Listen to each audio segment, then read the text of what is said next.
J'ai fait la promesse à ta mère que je te protégerai toujours. On entend la voix de Maggie Vogel qui appelle son père.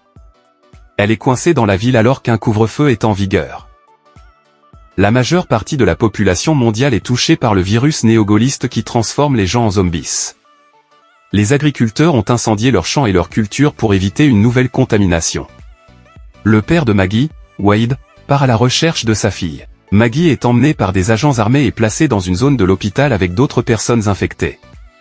Elle a une morsure au bras et l'infection va progressivement se propager dans tout son corps. Wade est autorisé à ramener Maggie à la maison pour régler ses affaires jusqu'à ce que le virus progresse au point où elle doit être mise en quarantaine. Sur le chemin du retour, il s'arrête dans un magasin pour que Maggie achète des lunettes de soleil. Wade rencontre un zombie et lui brise le cou. Wade ramène Maggie à la maison chez sa femme belle-mère de Maggie, Caroline et ses frères et sœurs Bobby et Molly. Les enfants sont envoyés chez leur tante jusqu'à ce que le problème de Maggie soit réglé. Elle parle à Bobby, qui sait plus ou moins ce qui va lui arriver. Wade brûle son champ. Maggie reste dans sa chambre, essayant de contacter ses amis et essayant d'ignorer sa situation. Un après-midi, elle se coupe le doigt et commence à suinter un liquide noir. Craignant le pire, Maggie coupe le doigt et le jette à la poubelle. Elle se retire à l'extérieur où elle et Wade trouvent un homme nommé Nathan et sa fille Julia, tous deux complètement transformés par l'infection. Wade tue Nathan avec une hachette et Maggie s'enfuit vers Caroline avant de voir ce que Wade fait à Julia. Wade éprouve d'extrêmes remords pour ce qu'il a dû faire, même si personne ne lui en veut, mais il lui rappelle ce qu'il aura à faire avec Maggie le moment venu.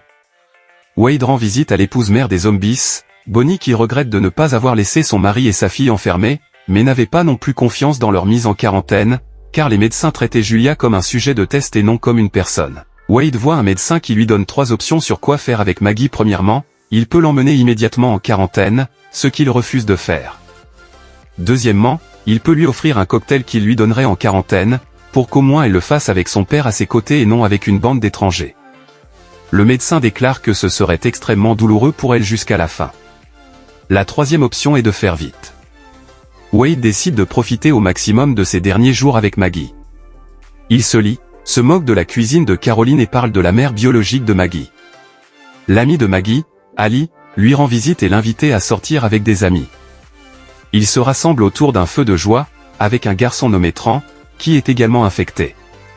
Il dit qu'il se ferait exploser la cervelle s'il en avait besoin. Maggie passe du temps seule avec Tran, aboutissant à un baiser entre deux.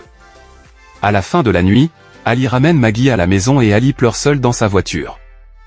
Les yeux de Maggie commencent à perdre leur couleur et elle commence à prétendre qu'elle sent la nourriture alors que Caroline nie l'existence d'une quelconque odeur. Elle se rend ensuite au domicile de Tran pour trouver son père tenant une arme à feu devant la porte de la chambre de Tran. Le garçon sait qu'il est temps pour lui de se mettre en quarantaine, mais il refuse de sortir.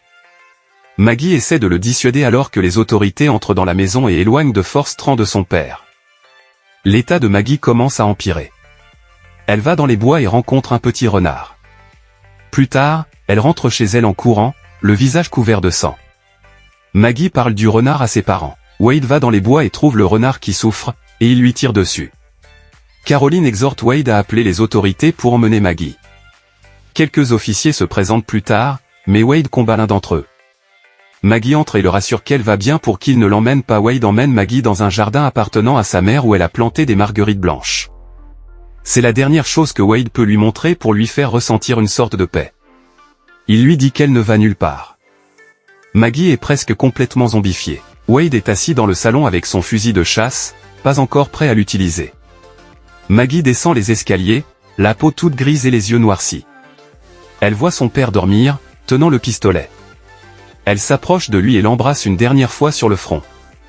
Elle monte alors sur le toit de la maison et pense à sa mère. Maggie saute du toit et la dernière chose qu'elle semble voir, c'est elle, enfant, gambadant dans les fleurs avec sa mère.